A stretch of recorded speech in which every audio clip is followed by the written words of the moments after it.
Welcome to MWEB's Entrepreneur Zone. I'm Paul Hobden, and with me today is David Donde from Truth Coffee. Welcome, David. Hi. Tell us a bit more about the Truth Coffee story. Well, I've got involved in specialty coffee about a decade ago. Thought I knew a little bit about coffee, had a business, and I could make the tallest ice cream cone style cappuccinos with the sprinkles and the most bitter. And I went on a trip to New Zealand and I realized we didn't know what we were doing. I didn't go straight into it. I ended up buying a country hotel, and the benefit of the country hotel was 100% capacity on the weekends and 0 during the week. So I took up coffee roasting during the week, and the rest, as they say, is history. Your model is around distributing good coffee. Yeah, it wouldn't be obvious on the face of it. We've got our big headquarters that we've just built, which is a big public cafe. The point being that you need an experience point with the luxury brand, we felt.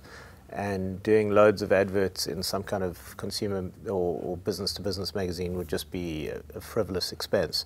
So it was really trying to walk the talk, and it's the face of our wholesale business. But really the model is supplying other restaurants, other cafes, hotels.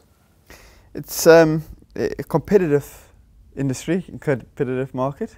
Coffee itself was specialty coffee, and I think that's our story. Is we found a niche which is high quality coffee. It's my belief that you've either got to be the best or you've got to be the cheapest. There's a lot of competition out there to be the cheapest, and the margins are very, very, very thin. On the quality end, things are a little different. People start paying a premium for things like brand, for quality in the cup itself, and for doing what we do. Have you noticed a change in kind of consumer behavior around the quality of coffee? When I started in specialty coffee, when I started roasting in 2004, nobody had a clue what I was doing. 2003, 2004. By the time I'd opened my first specialty coffee business in Cape Town in 2006, there were inklings on the outskirts on consumerism and getting into brands, but still nobody knew what specialty coffee is. If we look at where we are today, in Cape Town, in the trendy circles, I would say there's probably a very strong market penetration where people understand and love and are passionate about coffee. In the rest of the country, not so much. It's really only starting to incubate. So talking more about the quality, I'm sure not all of your customers appreciate coffee in the same way as you do.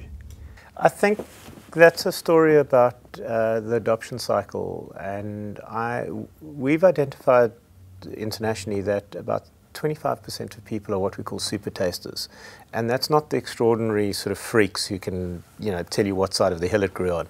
What we take it to mean is people who can actually taste things and make a decision based on what they taste. The other 75% tend to follow. So I don't know if this is a good coffee or not. Let me wait to hear what you think about it. A bit like choosing jeans, I guess.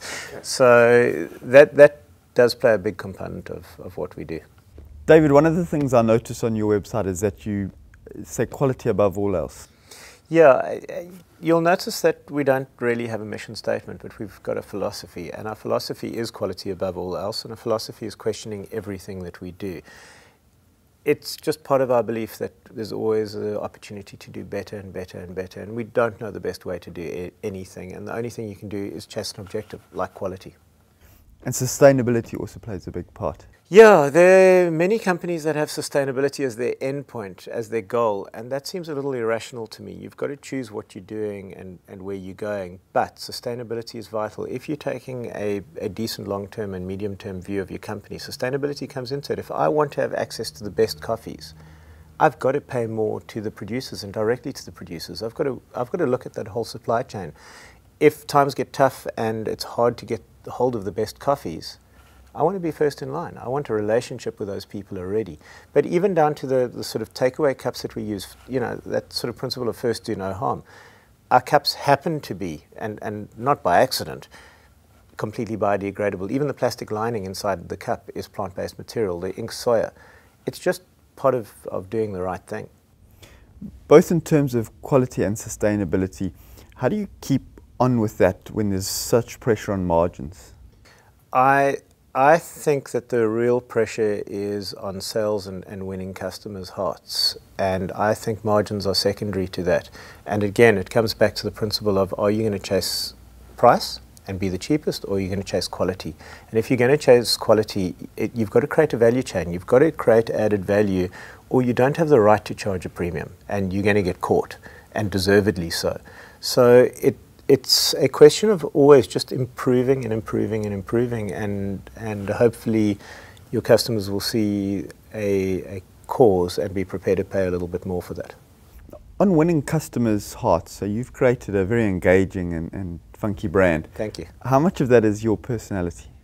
I'd like to think that very little of it is my personality, but more team and something that we've created.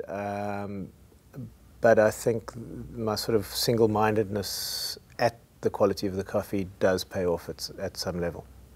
In building that team, how do you find people who share your passion? Next question. I think that is the crux of most modern business, internationally in every arena, is finding the right people. And I think the only answer is really being the employer of first choice, is being known for what you do, and the right people should want to come to you. And that's something we all struggle with, and we eternally will. We spoke a little earlier about your model being distribution and having a retail front into it. Both of those must have some challenges. How do you address the diversity in the business?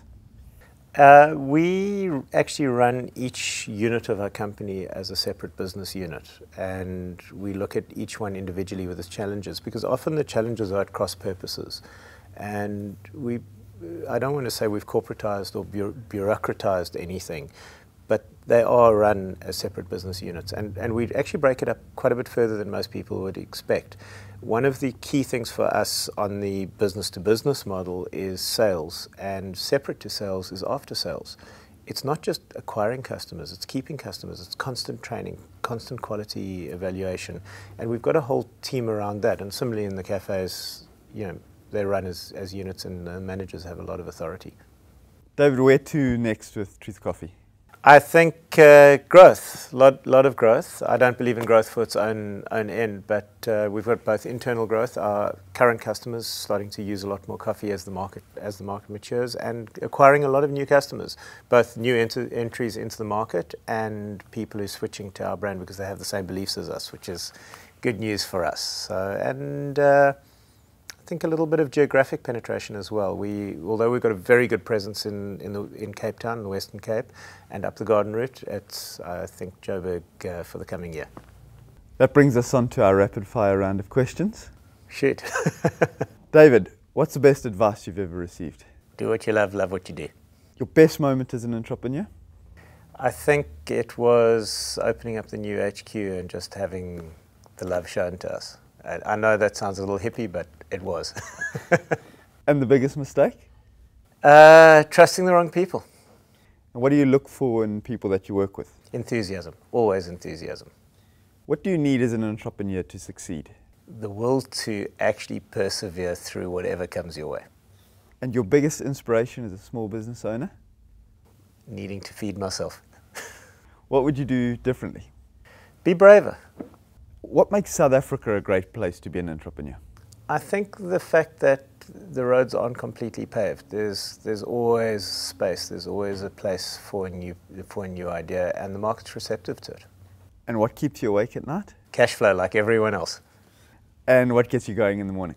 Cash flow and a good cup of coffee. Thank you, David. Thank you.